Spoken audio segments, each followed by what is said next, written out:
بسم الله الرحمن الرحیم. په ننني درس کې به تاسو زده کوو چې څنګه د کمپیوټر خاص سیټینګ په یو فولډر کې مونږ جوړ کړو، یعنې هغه سیټینګ چې مونږ ته ډېر ضروري دی مونږ څنګه کولی شو چې دا مکمل دا سیټینګ په یو فولډر کې ځای پر ځای کړو. هغه کوډ ما ته ډسکرپشن کې لیکلی دی، تاسو کولی شئ چې هغې کوډ څخه استفاده وکړئ. که چیرې غواړئ کمپیوټر زده کړئ نور زما چینل سبسکرایب کړه، د زنګ علامه هم فعاله کړه، د ټولو نه مخکې زما ویډیوګانې تا ته ورسېږي. Welcome Afghan World Education Center. Start a video. بسم الله الرحمن الرحیم.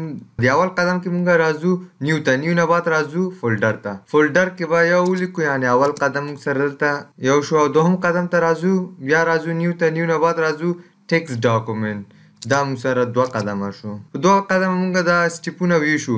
اول قدم کې زه راځم نوټ پډ ډاکومنټ خلاصوم. نوټ پډ ډاکومنټ مې چې کله خلاص کړ دلته زه فرمول لیکم. دغه فرمول دی ما سره ښه. که چیرې دلته تا یو حروف هم غلط ولیکې دا موږ سره کار نه کوي. زه وګوره تاسو ته وایم غټ حروف به په غټ حروف لیکي او واړه حروف به په واړه لیکي. سمه ده. GODMODE ډاټ قوس ED و B څلور و صفر ډش اته E پنځه څلور ډش څلور شپږ پنځه E ډش اته دوه پنځه C ډش نهه نوي یو اویا شل څلور درې E صفر یو C قوس.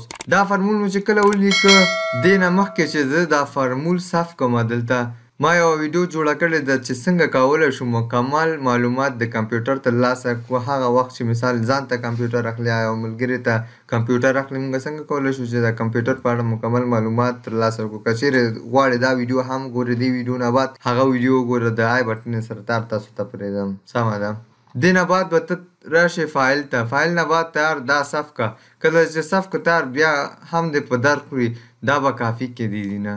کله چې سلیکټ نه بعد دوی کاپي کې کاپي مې که اوس کلوزوم ده خپل د نوټ پډ ډاکومنټ بند کلوز شو. دې نه بعد به ته دې ته راشې فولډر ته. فولډر باندې به لیفټ کلیک ووهئ. لیفټ کلیک نه بعد راشه رینیم ته. رینیم کې به کوم فرمول چې مونږه کاپي کړی و دلته بیا پیسټ کې پیسټ. کله د چې پیسټ که کیبورډ نه به انټر ووهئ. انټر دې چې ووهه مونږ سره جوړ شو. اوس ګورم راځم د کمپیوټر په اړه معلومات ترلاسه کوم. انټر به کې یا ډبل کلیک پې وکړه. وګوره مکمل ماته د کمپیوټر معلومات دلته راښیي. هغه که د بیک اپ په اړه یې بیټ لاکر په اړه یې د هر څه په اړه دلته ته کولی شې مکمل د کمپیوټر معلومات ترلاسه کړئ.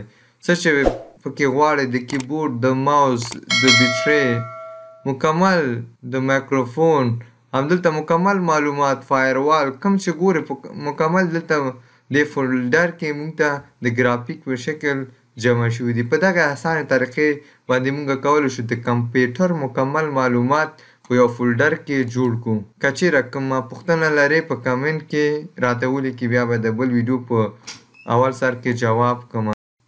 افغان ورلد ایجوکیشن سبسکرایب، بیل آیکن، لایک، کامنټ، share.